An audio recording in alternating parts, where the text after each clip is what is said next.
Oui, Président. Notre rôle au niveau du Parlement européen, c'est d'aider la diplomatie des États et plus particulièrement l'application des accords de Minsk. Les propos que vous avez tenus, Monsieur le Président, m'interrogent.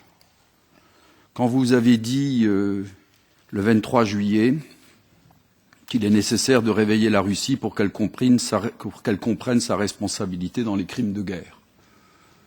Je veux bien croire qu'il y ait des crimes de guerre, mais ce que je connais pour avoir été dans le Donbass, c'est les bombardements sur les populations, sur les écoles, sur les hôpitaux, y compris pendant ces vacances.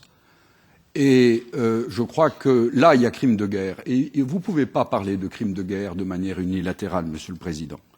Vous ne pouvez pas dire non plus qu'il est évident que si les accords de Minsk ne sont pas appliqués, ce n'est pas la faute de Kiev. Ce n'est pas le point de vue du gouvernement français. Pourquoi vous vous opposez à une diplomatie des États, et plus particulièrement à ceux qui aujourd'hui mettent en place et essaient de mettre en place tout au moins les accords de Minsk? Je suis choqué par ces prises de position partisanes. Je reconnais toutefois que sur la décentralisation, vous avez évolué. Je disais qu'il fallait un accord constitutionnel, vous aviez dit que ce n'était absolument pas nécessaire. Vous revenez à un statut d'autonomie d'ailleurs, République autonome, qui existait déjà bien avant qu'il y ait les conflits en Ukraine, puisque le Donbass, la République de Donetsk et de Lugansk existait bien avant comme République autonome plusieurs fois dans l'histoire. Je suis heureux.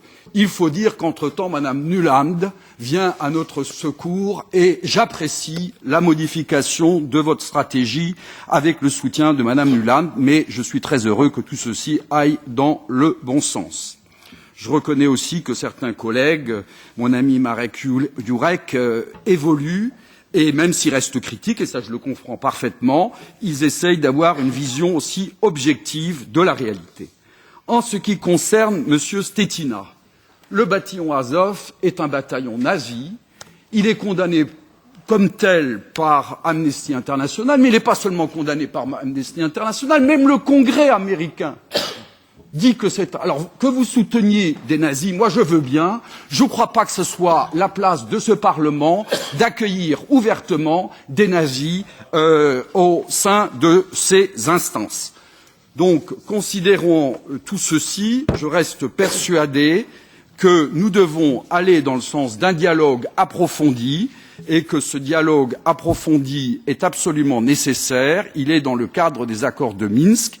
Il suppose effectivement qu'on discute avec les républiques autonomes sur la décentralisation, sur le statut de la décentralisation.